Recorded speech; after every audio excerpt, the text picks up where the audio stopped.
In the quiet halls of an Air Force base in Germany, a dark story began to unfold. It was not about war or secret missions, but about something far more personal. It was a story of betrayal inside a family, hidden in something as simple as a morning cup of coffee. The woman at the center of this case was 39-year-old Melody Feliciano Johnson from Arizona. She was accused of trying to murder her husband, an Air Force man, by slowly poisoning his coffee with bleach. The couple was living together in Germany with their child. They were preparing to move back to Arizona, but their marriage was already falling apart. The husband, later identified as Robbie Johnson, had filed for divorce in March 2023. Around that time, he noticed that his coffee suddenly tasted strange and bitter. At first, he kept drinking it, though he was suspicious. For 2 or 3 weeks, he continued to drink the odd-tasting coffee. Finally, he decided to test it using chlorine test strips. The results showed high levels of chlorine, a chemical found in bleach.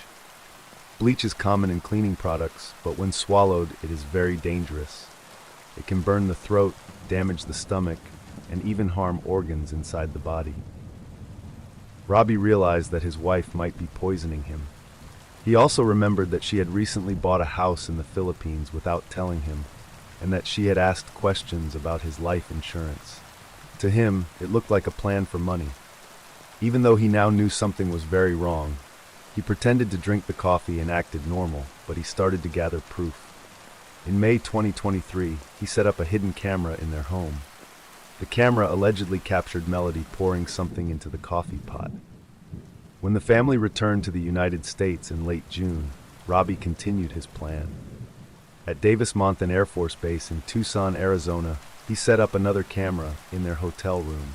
The camera allegedly caught Melody again pouring a liquid into the coffee machine. The next day, he went to the police, but officers said the video was not clear enough to prove what the liquid was. Robbie did not give up. When the family moved into a permanent home on July 7th, he set up more cameras. This time, the cameras reportedly showed Melody pouring bleach into a container and then into the coffee machine. With this new evidence, Robbie went back to the police. A search of their home found a container under Melody's bathroom sink that smelled strongly of bleach. The coffee machine also smelled like bleach, and the liquid inside was suspicious. Melody Johnson was soon arrested. She faced serious charges: attempted first-degree homicide, attempted aggravated assault, and poisoning food or drink. Bond was set at $250,000 because she had strong family ties abroad and owned property in the Philippines. The case dragged on for months, but the outcome surprised many. Melinda admitted in court that she had tried to poison Robbie, but she received a very light sentence, 3 years of probation. The more serious charges of attempted murder were dropped as part of a plea deal. The judge said Robbie had asked that she not go to prison, though he never explained why. Along with probation, Melinda was ordered to undergo a mental health evaluation and follow any treatment recommended. She was also banned from contacting Robbie except for legal matters. Her lawyer explained that Melinda suffered from anxiety and depression and had been in a toxic marriage. Criminal experts noted that while her attempt to poison Robbie showed intent, it was poorly planned. Using bleach in coffee is obvious because of the smell and taste, which suggested she was not very careful. This lack of sophistication may have influenced the judge's decision to give probation instead of jail.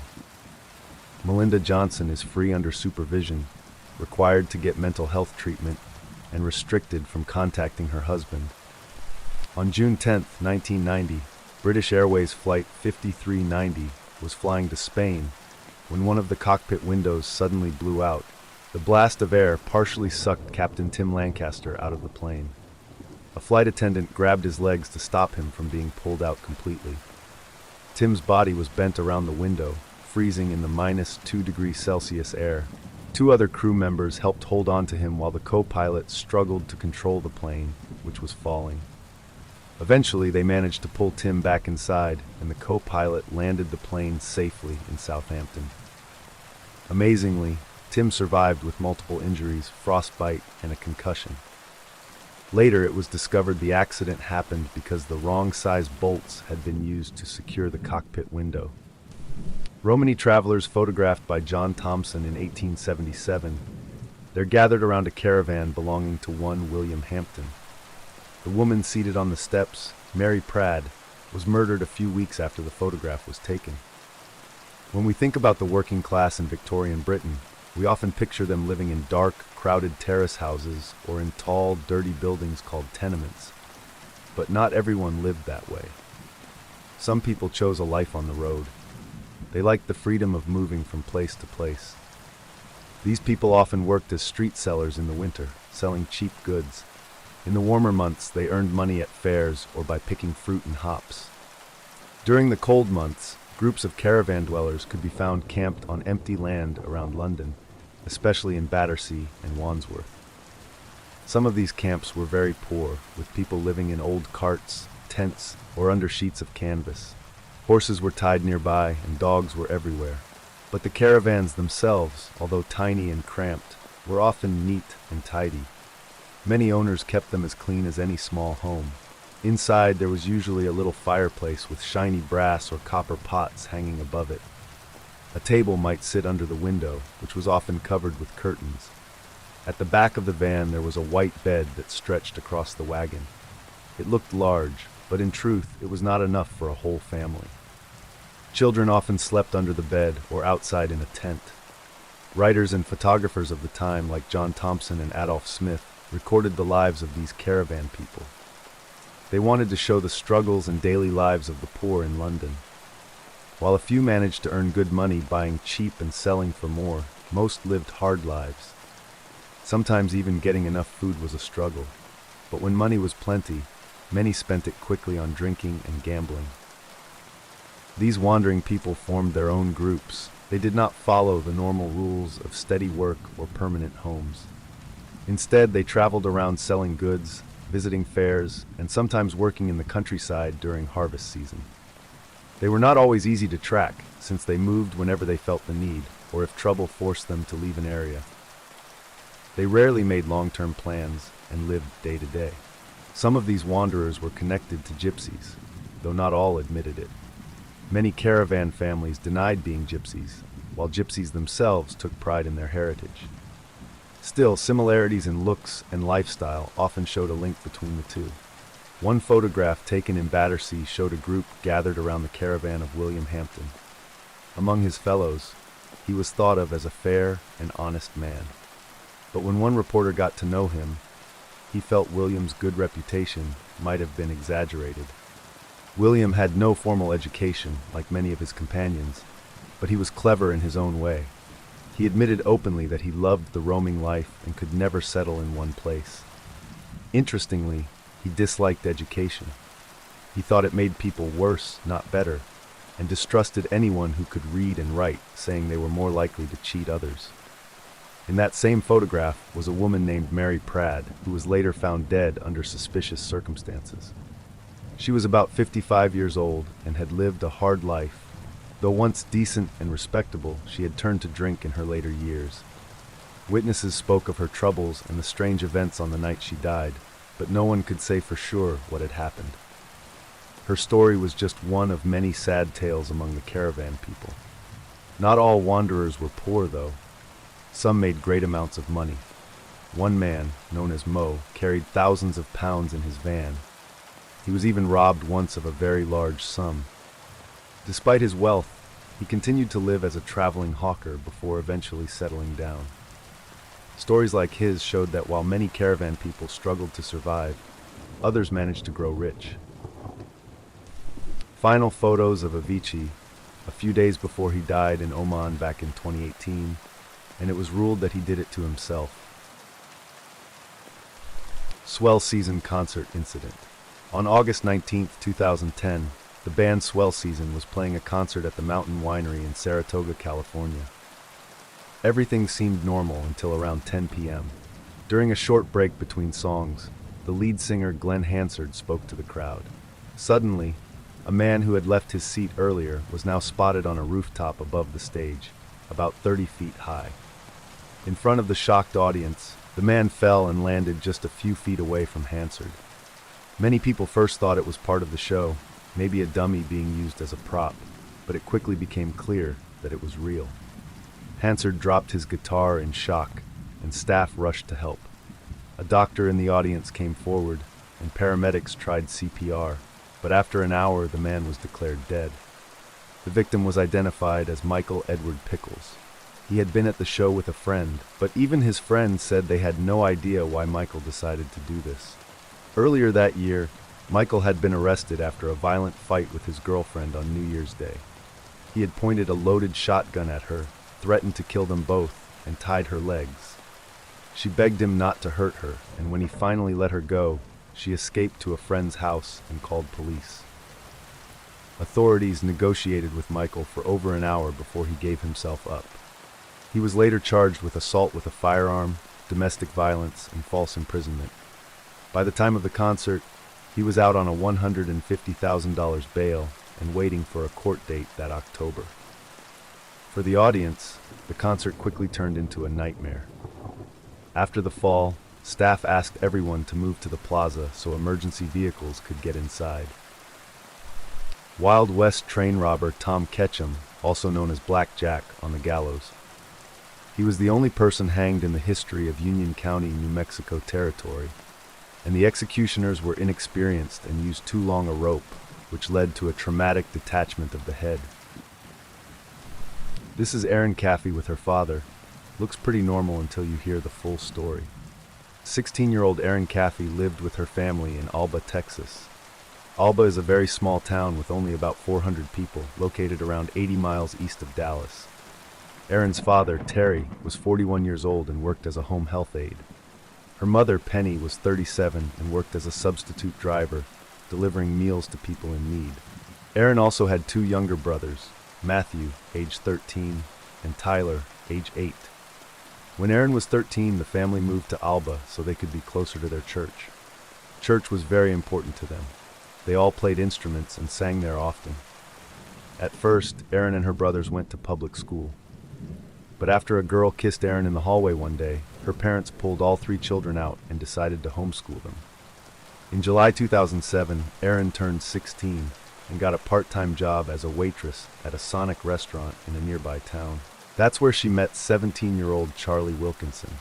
The two quickly became close, and by the end of the summer, they were dating. Charlie even gave Erin a promise ring, which symbolized his devotion to her. Erin's parents didn't like Charlie. Terry especially felt that Charlie was disrespectful. Because of this, they only allowed Erin to see him once a week. Erin and Charlie didn't like these rules and talked about running away together when she turned 17. In February 2008, Penny caught Erin talking to Charlie late at night on the phone, which was against the rules. As punishment, Erin's parents took away her weekly visits with Charlie. A short time later, her parents told Erin that she had to end the relationship for good. On the outside, Erin pretended to be relieved, but in truth, she was furious. She began telling her friends that she wanted her parents dead. She brought up the idea of killing them so often that her friends grew tired of hearing it. Erin eventually convinced Charlie that the only way for them to be together was if her parents were gone. Charlie offered his friend Charles Wade $2,000 to help him with the murders. Wade's girlfriend, Bobby Johnson, also became involved. On the night of March 1st, 2008, the group gathered outside the Caffey home.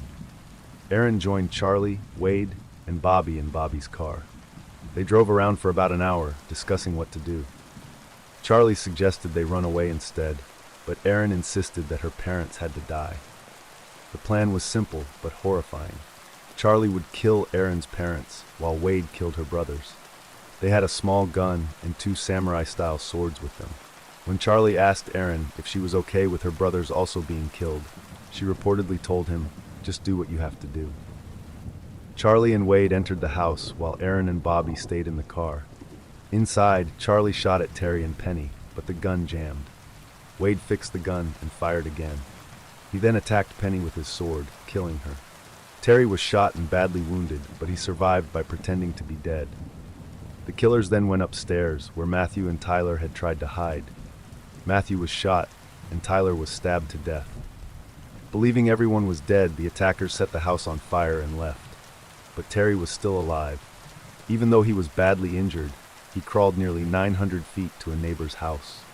The neighbor called 911, and Terry told them that Charlie Wilkinson was behind the attack. Terry was taken to the hospital and survived. Police quickly tracked down everyone involved. At first, Erin pretended she was a victim, saying she woke up in a burning house and was taken away by strangers. But both Charlie and Wade told police that Erin was the one who planned everything. In court, Charlie and Wade were both sentenced to life in prison without parole. Erin received 2 life sentences plus 25 more years. She won't be eligible for release until she is 59 years old.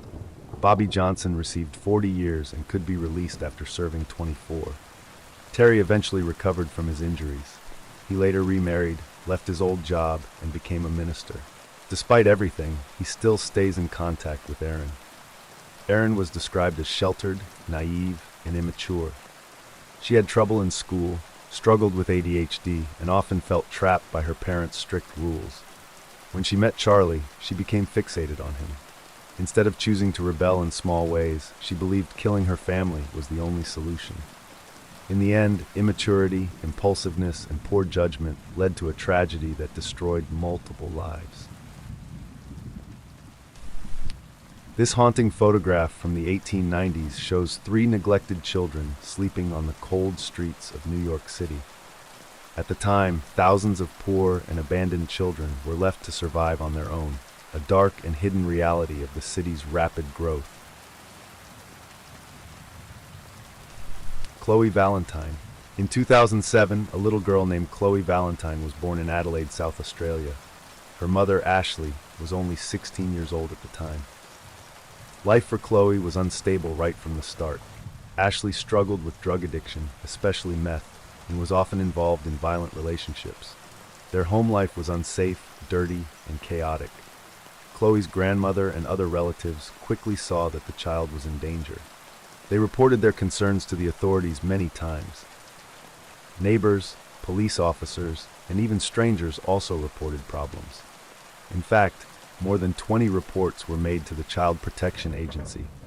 People said the house was full of garbage and cockroaches, and that Chloe was left hungry, dirty, or wandering around with strangers while her mother went out partying. Despite all of these warnings, the system never removed Chloe from her mother's care. The agency often closed cases, accepted Ashley's excuses, and decided it was best for Chloe to stay with her mother. Instead of protecting Chloe, they left her in the same dangerous situation. By 2012, when Chloe was 4 years old, things took a tragic turn. Ashley was living with her boyfriend, Ben McPartland. Together, they made Chloe ride a small motorbike in the backyard. She was far too young and small to handle it safely. She kept falling off, crashing again and again. Each time she got hurt, but instead of stopping and helping her, Ashley and Ben kept making her do it. Even worse, they recorded videos and laughed at her pain. Over several days, Chloe suffered fall after fall. Then she crashed badly and hit her head. She became unconscious. But Ashley and Ben did not call for help right away. They searched the internet for answers and waited hours while Chloe's brain injury grew worse. Finally, when she stopped breathing, they called an ambulance. By the time Chloe reached the hospital, it was too late. She had severe head trauma and many bruises all over her body. Doctors could not save her. On January 20th, 2012, Chloe was declared dead at just 4 years old. Her family members who came to the hospital said they barely recognized her because she was so battered. The coroner, Mark Johns, carried out an inquest in 2015. His report was very critical. He said the Child Protection Agency had acted with drifting, irresolution, and aimlessness. He made it clear, if Chloe had been removed from her mother earlier, she would likely still be alive. Ashley and Ben were both found guilty of manslaughter by criminal neglect. They went to prison. But many people felt that was not enough. They were also furious at the government agency that had ignored so many warnings. Chloe's grandmother, Belinda, spoke out. She said she had begged the authorities to save Chloe's life. She offered to raise Chloe herself in a safe home, but social workers told her she had no right to take the child. Belinda loved her daughter Ashley, but she admitted Ashley was dangerous. She believed Chloe's death could have been prevented time and time again if the system had listened. One of the biggest problems was the system's focus on keeping families together at all costs. This meant children were often left with unsafe parents instead of being placed with caring relatives. Chloe should have grown up, gone to school, and lived a normal life. She loved Dora the Explorer and had a shy smile. Chloe Valentine's short life was filled with fear and neglect, but her death has pushed for change. She will always be remembered as the little girl who should have been saved. These images of Japan Air Flight 123 were taken 6 minutes before the crash into Mount Takamagahara, killing 520 people in 1985. Mr. Lee Van, a man from Vietnam who lived with his dead wife. Many people were shocked when a man revealed the strange truth hidden inside a plaster statue he had kept with him for 22 years. At first glance, it looked like nothing more than a statue, but the story behind it stunned everyone. The man was named Mr. Van, from Vietnam. As a young man, he married Mrs. Sang, his childhood sweetheart. Life was hard, but together they raised 7 children. Mr. Van worked by splitting stone, while his wife stayed home to care for the family and earned extra money by making incense sticks. Though poor, their life was filled with love. In 2003, tragedy struck. While Mr. Van was working away from home, he learned that his wife had died from an illness. He rushed back but only saw her face briefly before she was buried. Heartbroken, he spent nights sitting by her grave, often sleeping there in the cold. After nearly 2 years, his health declined from staying out in the rain and wind. He thought about digging into her grave to be near her, but his children stopped him. Still, Mr. Van could not let go. One stormy night, he secretly dug at the grave to take something from it. Then he hid it. Then he had an idea. He would make a statue of his wife. Using plaster and cement, he sculpted her figure. He even dressed the statue in clothes, painted its nails, and put lipstick on its face. To his children, it looked like a strange way of showing grief. But inside the statue, he had placed what he had taken from the grave. Mr. Van slept beside the statue every night. He explained that he once had a dream where he saw holy beings and gates of heaven. In the dream, he was sent back to his wife's grave. He believed this was a divine sign telling him to bring her home. When his children learned the truth, they were horrified. Some threatened to cut ties with him unless he returned the remains properly, but Mr. Van refused. He believed that by keeping his wife close, she would not feel lonely or cold. News of this spread quickly and authorities became involved and questioned him. At first, he denied everything, but later confessed. Under the law, his actions went against burial rules. Still, since he acted out of love and not crime, officials only asked him to rebury the statue. He refused. His children and neighbors, though shocked, eventually accepted his choice. For 22 years, Mr. Van continued to live with the statue. Even as he grew old and sick, he cared for it daily, changing its clothes, cleaning it, and repainting its nails. He told reporters that his wife loved having her nails painted, so he did it to keep her happy. Some neighbors believed Mr. Van was simply too devoted to let go. Others thought he might be possessed. Doctors explained it as a syndrome. People with this disorder cannot accept the death of a loved one and act as if the person is still alive. Similar cases have been reported worldwide. In China, a man once preserved his son's body in a freezer so he could still talk to him. In the United States, a woman named Jean Stevens lived with her husband's body for more than 10 years, and later even brought home her sister's remains. In Mr. Van's case, he never remarried, and devoted the rest of his life to caring for the plaster statue of his wife. This photo was taken in 1934 and shows the strange trend of baby cages. In the early 1900s, doctors started telling parents who lived in apartments to use these cages so their babies could get more sunlight. For a few decades, this unusual idea was actually quite popular. But because it was so risky, the trend eventually faded away, and judging by some of the pictures of these cages, that was probably a good thing. On the afternoon of May 3, 2000, a 17-year-old boy in Japan posted strange and cryptic comments on an online board. His username was Neomugicha, which means Neo Barley Tea. Soon after writing his post, he left his room with a knife and carried out one of the most shocking bus hijackings in Japan's history. At 12:56 p.m., the boy boarded an express bus called the Wakakusa in Shiga City. There were 20 other passengers on board, and the bus was heading for Fukuoka. Not long after departure, around 1:35 p.m., the boy suddenly stood up, pulled out a large kitchen knife, and confronted the driver. He told the driver that he was taking control of the bus and warned passengers that they were no longer going to their destination, but to hell. He ordered everyone to throw away their phones, watches, and jackets, and forced them to sit in certain places. Men at the very back, women in the middle, and a 6-year-old girl named Yuki, who was traveling alone, stayed near the front behind the driver. The boy closed all the curtains so nobody outside could see what was happening. To prove he was serious, instead of waking her up, he just slashed a sleeping woman across the neck, leaving her badly injured. Fear spread quickly among the passengers as they realized he was willing to harm anyone who disobeyed. The bus continued down the highway while the boy waved the knife and gave cold stares at the passengers. He told the driver to head toward Okayama, far away from their original destination. At one point, the driver asked if the child, Yuki, could be released, but the boy refused. Later, passengers asked to use a toilet. The boy allowed them to stop at a rest area, but when a woman ran away instead of returning, he became furious. To show his anger, he attacked another female passenger with his knife.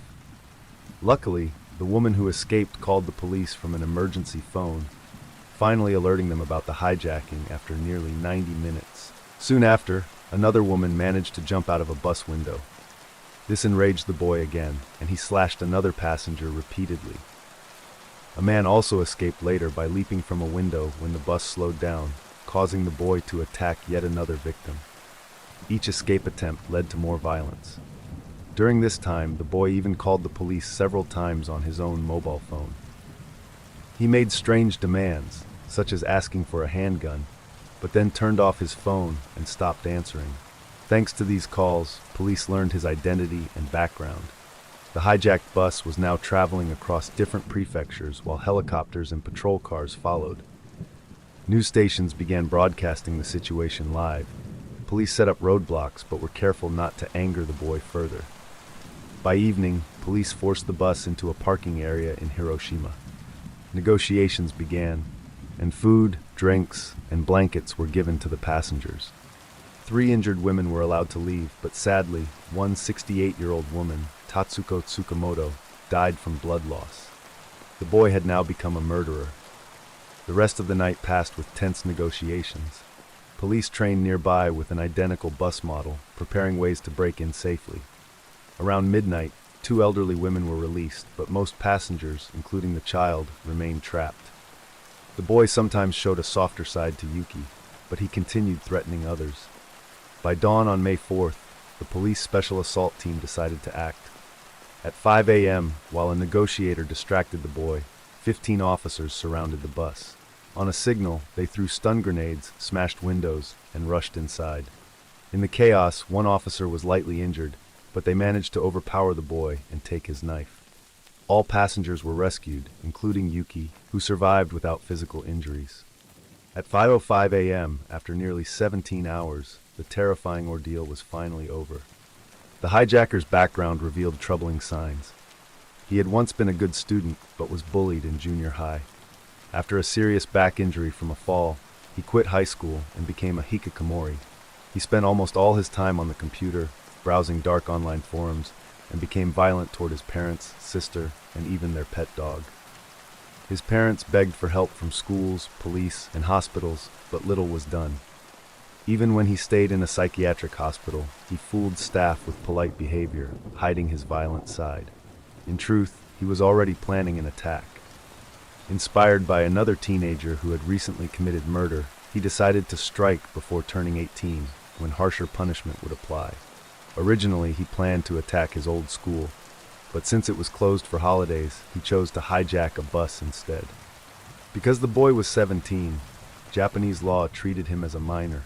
This meant he could not be charged with murder or other crimes in the same way an adult would be.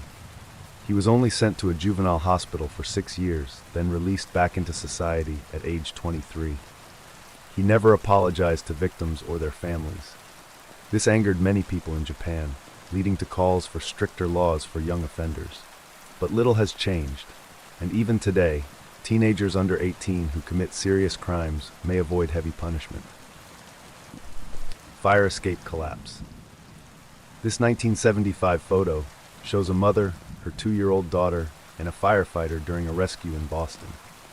Seconds after it was taken, the fire escape collapsed, sending them falling. The mother was killed, but the child survived by landing on her body. The image won the Pulitzer Prize and prompted stricter fire escape safety regulations. This harmless-looking old man sitting inside an airplane is anything but harmless. He is a serial killer named Charles Sobhraj.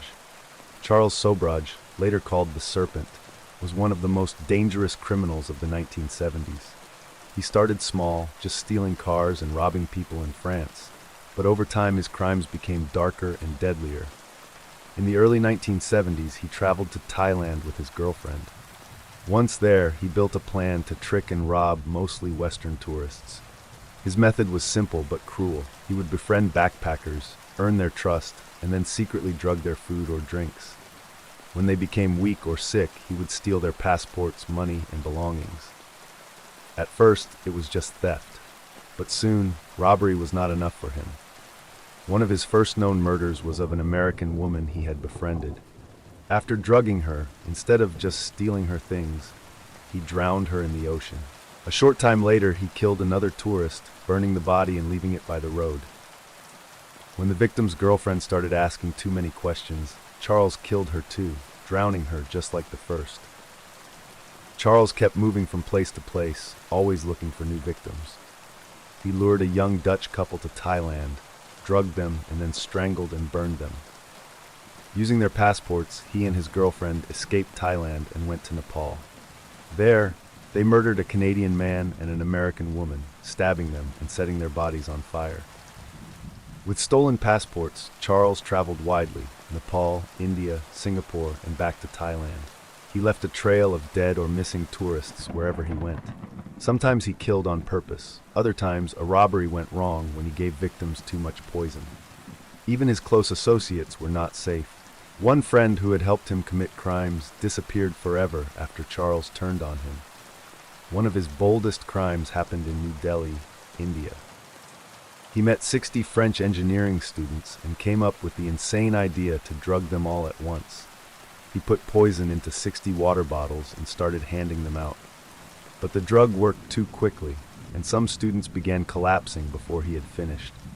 Others realized something was wrong, and together they overpowered him and called the police. He was arrested and sentenced to 12 years in prison for poisoning and robbery. Thailand wanted him extradited to face trial for several murders, and there he could face the death penalty. He needed a plan to avoid being sent there. He gave sedative-laced candies to prison guards who passed out and then simply walked out of the jail. Later, he allowed himself to be caught again, knowing this would get him more prison time in India. This was perfect for him because the extra 10-year sentence kept him in India long enough for the statute of limitations in Thailand to expire. When he was finally released in the 1990s, he was safe from Thai justice. For years, Charles lived free in his 50s, seemingly untouchable. But in 2003, he made a huge mistake.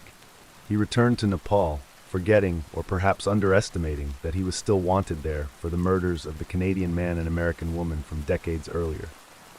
Nepal had no statute of limitations for murder. He was quickly recognized, arrested, and put on trial. This time, he was found guilty and sentenced to 20 years in prison. He served 19 years and was released in 2022, already in his late 70s. Despite his long criminal history, he managed to sell the film and book rights to his life story for around $15 million. Windows on the World was a famous restaurant at the very top of the North Tower of the World Trade Center in New York. This photo shows people having dinner there on September 10, 2001, just one day before the 9/11 attacks destroyed the towers. Efinger. On the first day of 2024, something heartbreaking happened at the Salt Lake City International Airport. A young man named Kyler Efinger ran onto the runway, chasing a plane that was about to take off. He believed he could still get on board, but instead, this desperate act became the last mistake of his life. On January 1st, Kyler went to the airport. He was planning to fly to Colorado Springs to see his very sick grandfather. He wanted to be with him before it was too late. At first, he had planned to drive, but his father didn't want him on the road alone for 9 long hours. Instead, his dad bought him a plane ticket. Everything seemed normal when Kyler arrived at the airport. But when he reached the security checkpoint, things changed. Security officers held him up for a long time. He later told his dad he felt he was being profiled. Because of this, he missed his flight. From that moment on, his behavior became unusual and frantic. For the next 4 hours, he wandered the airport, sometimes running, sometimes arguing with staff, sometimes sitting on the floor. He even carried his shoes in his hands as he ran from gate to gate. By around 10 p.m., Kyler grew more desperate. He tried opening locked doors, hitting windows, and even throwing his shoes to break them. He was clearly trying to find a way out to the planes.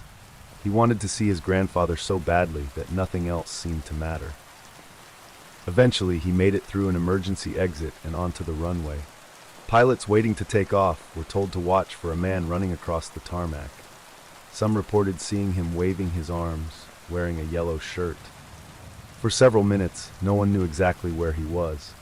Then a pilot spotted him near an aircraft. At 10:08 p.m., Kyler was seen near a plane's engine. By the time authorities reached him, he had been pulled partly into the engine, and though emergency crews tried to save him, they couldn't. After hours of confusion and panic, Kyler died that night. His parents were woken at 1 a.m. by a knock on the door. Later, it became clear why Kyler had been acting this way. He suffered from bipolar disorder, a condition that can cause extreme mood changes. His father had worried about him making the long drive alone for this very reason. Sadly, when the stress of being stopped at security hit him, it triggered a manic episode. He panicked, fearing he would never see his grandfather again. His family lost a son, a brother, and a loved one, and all because his illness took over at the worst possible time. Rest in peace, Kyler. In 1979, Flight 901 crashed into Mount Erebus in Antarctica. Sadly, there were no survivors.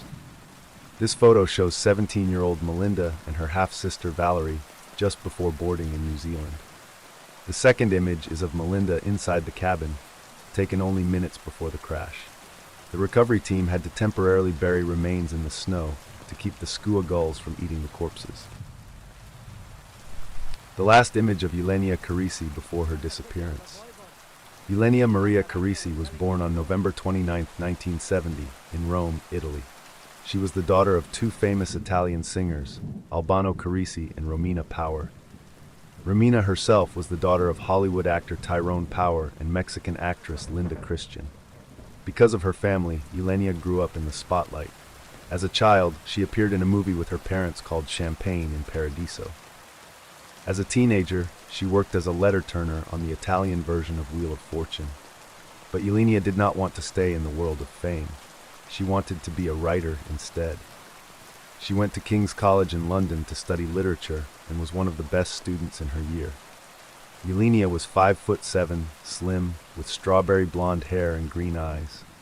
She spoke both Italian and English fluently. In the summer of 1993, Ylenia traveled with her parents to New Orleans in the United States. She loved the city and wanted to write her first novel about the lives of street musicians there. During this trip, she met a 54-year-old street musician named Alexander Masakala, who played the cornet. He was known for charming young women, especially tourists. While her parents continued traveling to Florida, Ylenia stayed behind in New Orleans for a short time. She later rejoined them, telling them she feared that 2 men had tried to drug and kill her. But soon after, she returned to New Orleans again. Ylenia dreamed of traveling the world alone. She decided to take a break from her studies, sold most of her belongings, and began backpacking. She started in Belize, where she spent months enjoying beaches and towns. She loved a small village called Hopkins.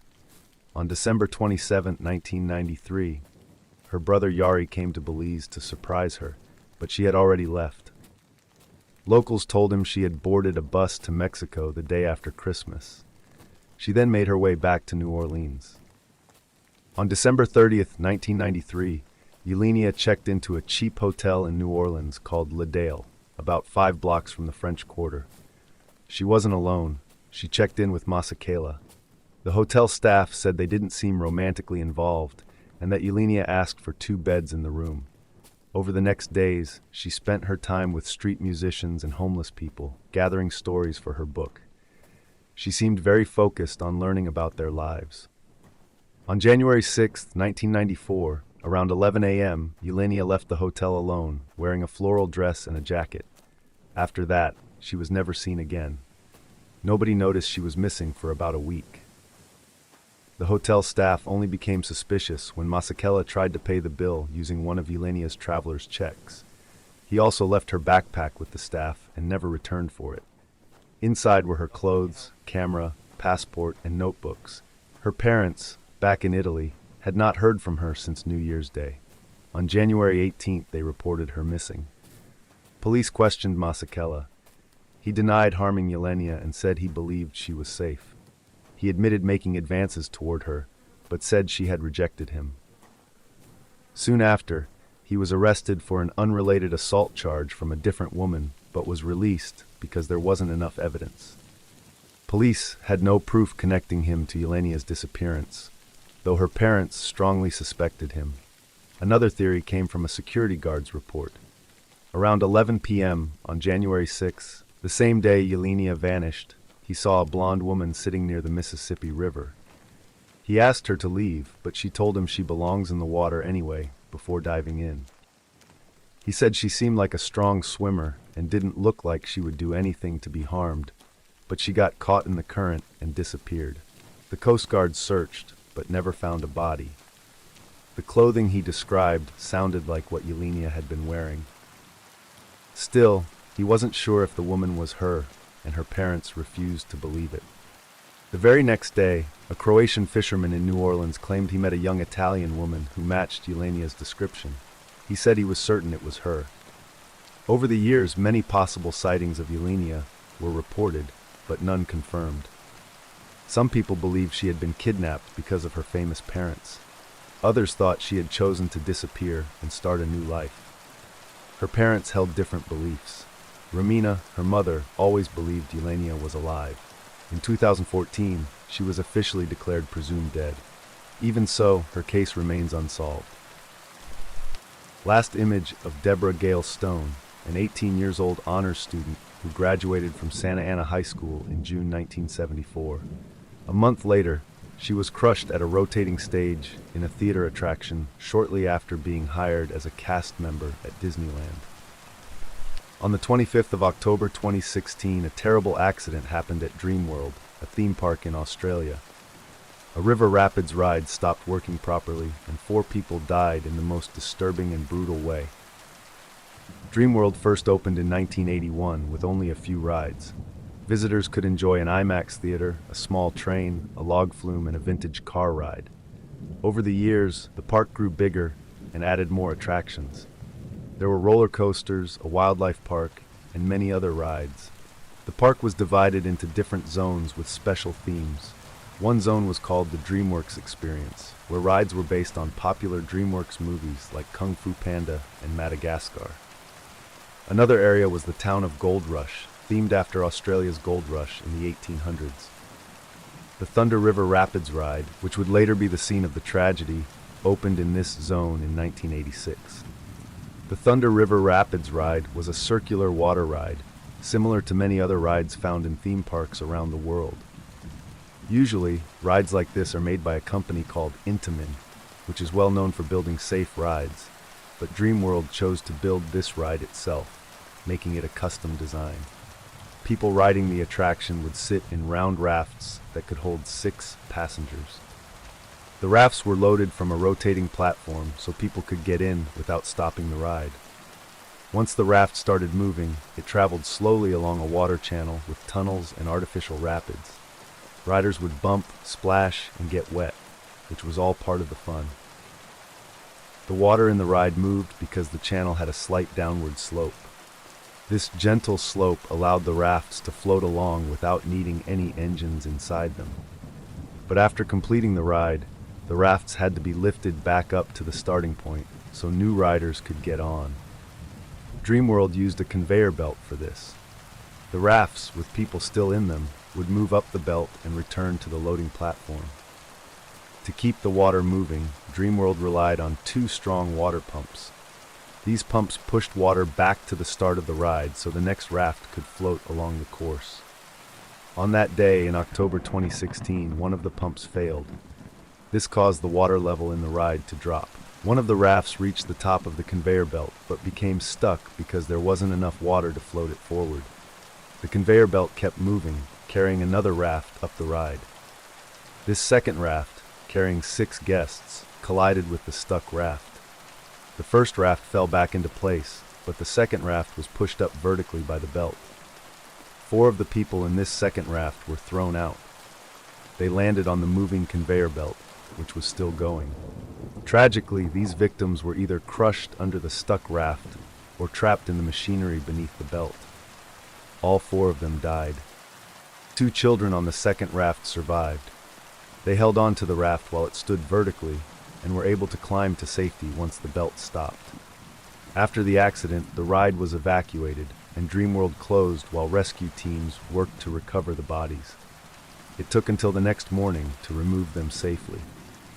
The process was so shocking that some paramedics needed counseling afterward. The park stayed closed for a month, both to respect the victims and to allow a full investigation. In July 2020, the park was charged under Australia's work health and safety laws and pleaded guilty. The parent company, Ardent Leisure, was fined $3.6 million, the largest fine ever given for a workplace accident in Queensland. The Thunder River Rapids ride was demolished in November 2016.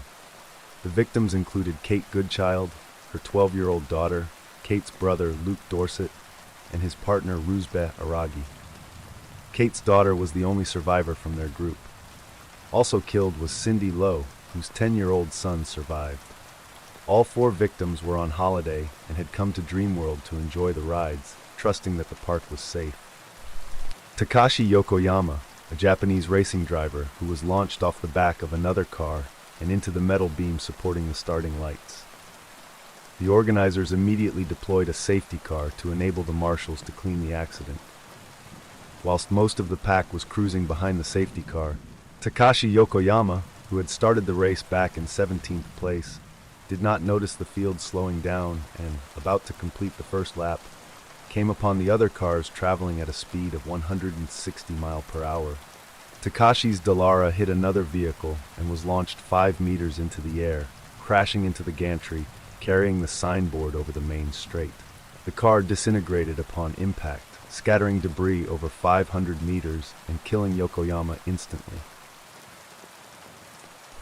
Mary Surratt, 1865, the first woman executed by U.S. federal government, along with Lewis Powell, David Harold, and George Atzerodt, moments before they were hanged for their role in the conspiracy to assassinate President Abraham Lincoln. Mary Surratt had strong feelings for the Southern cause during the Civil War. She was once married to a tobacco farmer who supported the South. After he died, she had to support herself. She rented out her farm in Maryland and ran a boarding house in Washington, D.C. The house was in a convenient location for passing messages, and soon, Confederate agents started coming there. Mary's son, John Surratt, played a key role in the secret activities around the boarding house. While some historians think Mary might have been innocent, John was clearly involved. During the war, he helped send secret messages for the Confederates.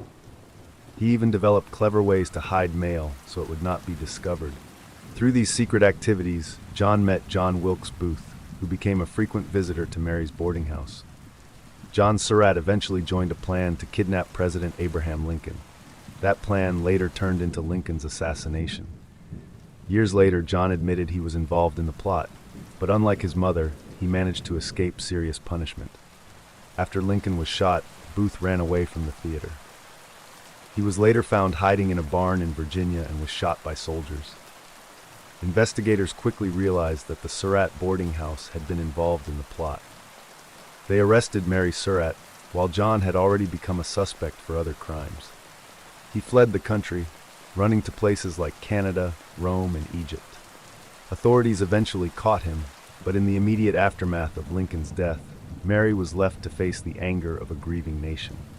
A tavern keeper who rented property from her said that Mary had helped Booth and another conspirator prepare guns on the day of Lincoln's murder. Because the country was so upset, the conspirators were tried in a military court instead of a normal court. They were found guilty and sentenced to death. Mary's relationship with the conspirators looked suspicious.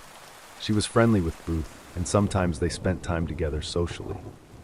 Her strong support for the South was also mentioned during the trial. Some people think the trial was unfair, but historians note that the court even suggested she might be shown mercy. No woman had ever been executed by the U.S. government before, and 5 out of 9 commissioners recommended leniency. President Andrew Johnson, however, wanted a strict punishment. He believed that sparing Mary could set a dangerous example. Many people, including priests and Mary's daughter Anna, pleaded for her life. Anna even went to the White House to speak to the president, but her request was refused. Newspapers reported that onlookers were moved to tears by Anna's pleas. Mary Surratt was led to the scaffold, dressed in black. Her son John, meanwhile, was absent and called a coward by one newspaper. After Mary's execution, John was eventually brought back to the United States from Egypt in 1867. He faced trial by a normal jury and was acquitted, possibly because some jurors sympathized with him as a Southerner. Historians still debate Mary's guilt. Some believe she was punished more for the fear and anger caused by Lincoln's assassination than for her own actions. The absence of her son, the public hysteria, and President Johnson's harsh decision all likely contributed to her death sentence. Emanuela Orlandi was just 15 years old when she disappeared on June 22, 1983. Most missing teenager cases happen all over the world, but hers became famous because she lived in Vatican City, the tiny country where the Pope lives. Vatican City has its own laws and rules, separate from Italy, making it very different from anywhere else. Emanuela's father worked for the Vatican, and so had her grandfather. On the day she vanished, she had just finished her second year of high school and was on her way to a music lesson. She wore jeans, a white shirt, and gym shoes. She arrived late and seemed distracted, asking to leave early. Earlier that day, she told friends she wanted to run away and sell Avon cosmetics. Later, after her music lesson, she called her sister and said a man had offered her money to sell Avon. Her sister told her to talk to their parents first. That evening, Emanuela was seen talking to a woman with red hair. The last sighting of her was when she got into a green BMW, and witnesses saw an Avon bag in the car. She was supposed to meet her sister later, but she never arrived. From that moment, Emanuela vanished without a trace. Vatican City is known for secrecy and mystery. People often speculate about what goes on behind its walls. 3 days after Emanuela disappeared, a man calling himself Pierluigi contacted her family. He claimed a girl named Barbara, who looked like Emanuela, was selling cosmetics. Another man, Mario, said the same thing. These names were likely false. Then Pope John Paul II made a public statement asking for Emanuela's return. This made her even more valuable in the eyes of anyone holding her, because now they knew the Pope was personally concerned. 2 days later, a mysterious man nicknamed L'Americano called both the Vatican and the Orlandi family. He demanded the release of a man who had tried to assassinate the Pope 2 years earlier. This man was named Mehmet Ali Agca. The caller did not show proof of holding Emanuela, but he had copies of her music school registration and sheet music for her flute. Soon after, other groups claimed responsibility for Emanuela's disappearance. One mentioned another missing girl, Mirella Grigori, who vanished in the summer of 1983 under different circumstances. She had answered the intercom at her apartment for a supposed friend and never returned. An Italian Secret Service agent named Giulio Gangi tracked the BMW Emanuela got into. He found the mechanic who repaired the car after someone had tried to break out from inside. The mechanic gave him the woman's name who brought the car in, but when Giulio visited her, she refused to talk. Back at his office, he was told not to pursue it. In 2025, a new development arose. The Vatican agreed to open 2 tombs in Vatican City to search for the remains of a teenage girl who disappeared decades ago. A lawyer had received a letter with a photo of an angel statue in the Teutonic Cemetery, suggesting Emanuela might be buried there. DNA tests will check if any remains belong to her. However, many believe the Vatican has always been secretive and may know more than it admits. Over the years, rumors about Emanuela's disappearance have suggested involvement by the Vatican, criminal gangs, and even international groups.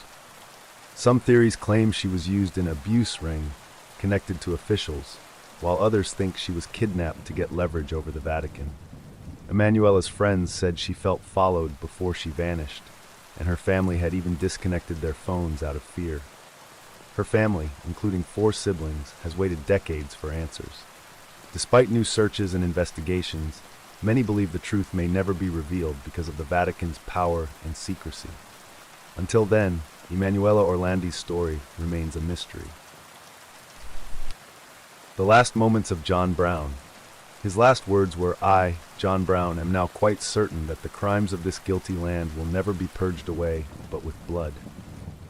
John Brown was one of the most debated figures in American history. Some people saw him as a hero who gave his life to fight against slavery, while others believed he was a dangerous man who caused unnecessary violence.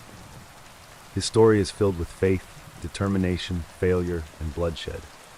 John Brown was born on May 9, 1800 in Torrington, Connecticut. His father, Owen, was a hard-working man who made shoes, tanned leather, and farmed. Owen also had strong religious beliefs and hated slavery.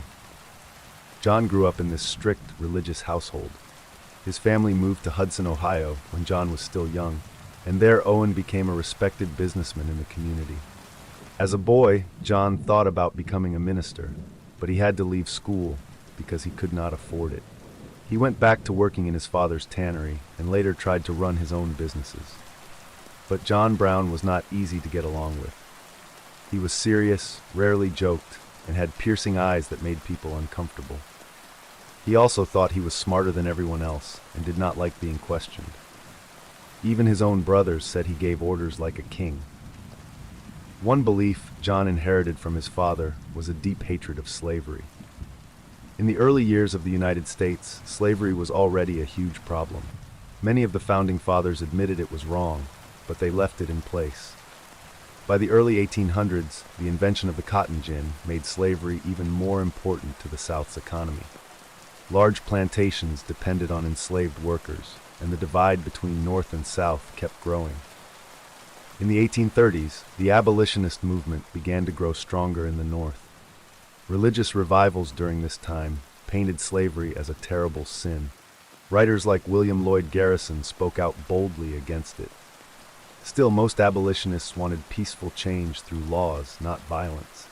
Even after a slave revolt led by Nat Turner in 1831, most people, including northern newspapers, condemned violence. At this time, John Brown was more focused on his own family and business struggles. He married twice. His first wife, Dianthe, died young, and he later married Mary.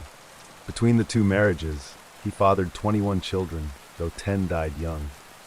His surviving children grew up under strict discipline. Unfortunately, John Brown's businesses mostly failed.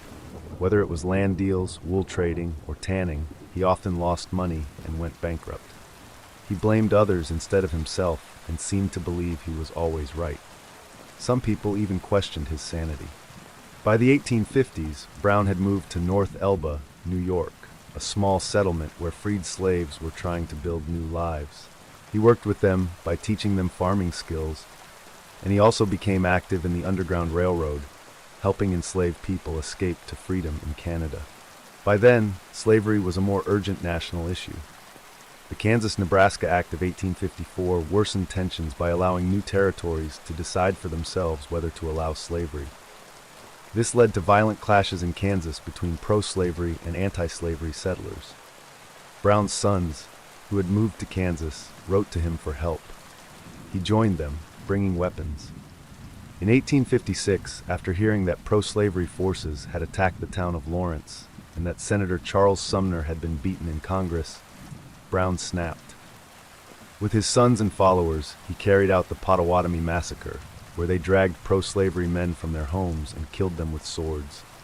This brutal act shocked the nation and set off a small war in Kansas known as Bleeding Kansas. Brown believed violence was the only way to end slavery. He began to see himself as God's chosen soldier. Many people admired his passion, even if they didn't agree with his methods. Brown, however, was planning something much bigger. He dreamed of sparking a massive slave rebellion.